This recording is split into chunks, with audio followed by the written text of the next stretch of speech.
Weather portion of Ag Week now, and summer is really making a stand right now. We've gone through a pattern now, especially in the northern plains, several waves of fairly strong heat moving through, and it looks like that kind of trend will continue.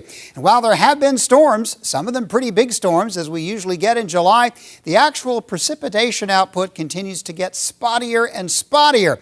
And so the net effect is increasing areas of drought across North Dakota, some parts of South Dakota, maybe a few areas of western Minnesota, and it's gradually going to be expanding, I think, as we go through July based on the weather pattern that I'm seeing. Jet stream has gone north after a cool last couple of weeks of June. Warm weather and hot weather throughout the west. Now, had a question this week, what do we mean by warm and hot? Because I don't specifically try to forecast temperatures out to 2 weeks. The idea behind the warm is it's typical warm summertime weather. A lot of 80s, maybe around 90 in the northern plains, 80s and low 90s in the south. The hot means definitely above average. A lot of 90s with some spots in the hundreds, okay? So with that in mind, as we go through this week, it's going to stay pretty warm, and the hot weather will periodically surge back and forth out of the southwest and south central states up into the northern plains. The Great Lakes area in the northeast won't be too bad, but a lot of the Great Plains, quite frankly, it's just going to be a pretty hot week. And as the ridge builds more toward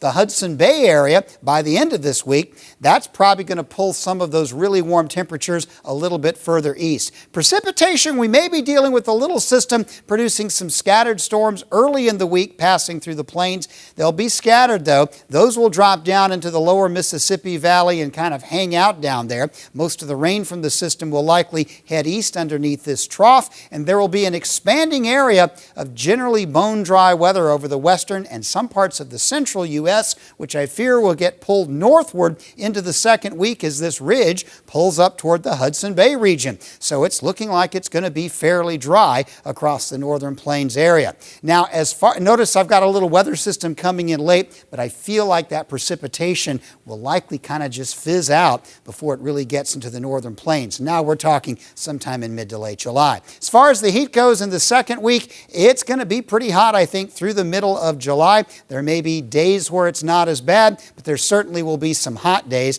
and I fully expect many areas of North and South Dakota, particularly the western and central parts of those states, to have several days in the next 2 weeks with temperatures up around or over 100 degrees. So the pattern continues, heat wave after heat wave, rain's getting spottier and spottier. So for northern plains, upper Midwest agricultural purposes, the outlook is the net effect, increasing drought. As we've been talking about all summer, it's going to get drier before it gets wet again.